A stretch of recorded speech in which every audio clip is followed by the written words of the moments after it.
Ukraine যুদ্ধের মাধ্যমে পুরো ইউরোপকে একটি শিক্ষা দিতে চাইছেন রুশ প্রেসিডেন্ট ভ্লাদিমির পুতিন। স্পষ্ট ভাষায় বলতে চাইছেন, রাশিয়ার সামান্যতম নিরাপত্তা হুমকিও বরদাস্ত করবে না মস্কো। এর মধ্যেই আন্তর্জাতিক প্রভাব বিস্তারে আফ্রিকার দিকে নজর দিতে শুরু করেছে পরমাণু শক্তিধর দেশটি। সম্প্রতি আফ্রিকার সাবসাহারার সাহেল অঞ্চলে রুশ কূটনীতিকদের ঝটিকা সফর তারই ইঙ্গিত বহন করে। কিন্তু হঠাৎ করেই আফ্রিকার প্রতি রাশিয়ার এমন আগ্রহের কারণ কি? মার্কিন সংবাদ মাধ্যম ভয়েস অব আমেরিকার এক প্রতিবেদনে বলা হয়, রাজনৈতিকভাবে অস্থির মহাদেশ আফ্রিকায় থাকা খনিজ ও বিভিন্ন প্রাকৃতিক সম্পদের উপর নিজেদের প্রভাব বিস্তার করতে চাইছে রাশিয়া। এ লক্ষ্যে চলতি সপ্তাহে সাহেল অঞ্চলের একাধিক দেশে বিভিন্ন আর্থিক সাহায্য ও সামরিক সহায়তার প্রতিশ্রুতি দিয়েছেন রুশ কূটনীতিকরা। সম্প্রতি সাহেল অঞ্চলের দেশগুলো তাদের চিরাচরিত মিত্র ও নিরাপত্তা অংশীদার হিসেবে ফ্রান্স ও যুক্তরাষ্ট্রকে বাদ দেওয়ার উদ্যোগ নিয়েছে। ফলে যে শূন্যস্থান তৈরি হয়েছে তা পূরণ করতে ঝুঁকে পড়েছে রাশিয়ার দিকে। ক্রমেই এমন দেশের সংখ্যাও বাড়ছে অঞ্চলটিতে।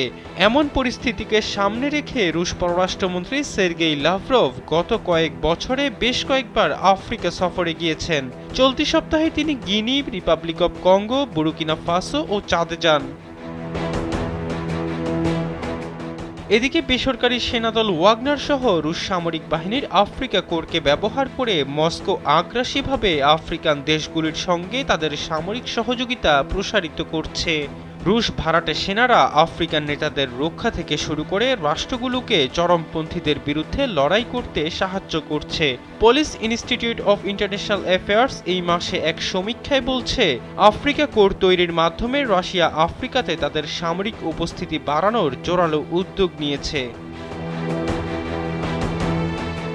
আফ্রিকার দেশগুলো খনিজ সম্পদ, তেল ও অন্যান্য প্রাকৃতিক সম্পদে সমৃদ্ধ হলেও সেখানে রাজনৈতিক ও আইনি চ্যালেঞ্জও রয়েছে। এই মহাদেশের প্রাকৃতিক সম্পদ তাদের অর্থনীতি ও জাতীয় নিরাপত্তার ক্ষেত্রে ক্রমশই মূল বিষয় হয়ে উঠেছে। এমন পরিস্থিতির মধ্যেই মস্কো তাদের নিয়ন্ত্রিত সংস্থাগুলোর মাধ্যমে সেখানে খনিজ চুক্তিতে স্বাক্ষর করছে। ইউরোপীয় ইউনিয়ন পার্লামেন্ট এক সমীক্ষায় দেখিয়েছে, সেন্ট্রাল আফ্রিকান রিপাবলিকে স্বর্ণ ও হীরা, কঙ্গোতে কোবাল্ট, সুদানে স্বর্ণ ও তেল, মাদাগাস্কারে ক্রোমাইট, জিম্বাবুয়েতে প্লাটিনাম ও হীরা এবং নামিবিয়ায় ইউরেনিয়াম খনির দখল নিয়েছে রাশিয়া। এহসান আব্দুল্লাহ, কালবেলা ডেস্ক।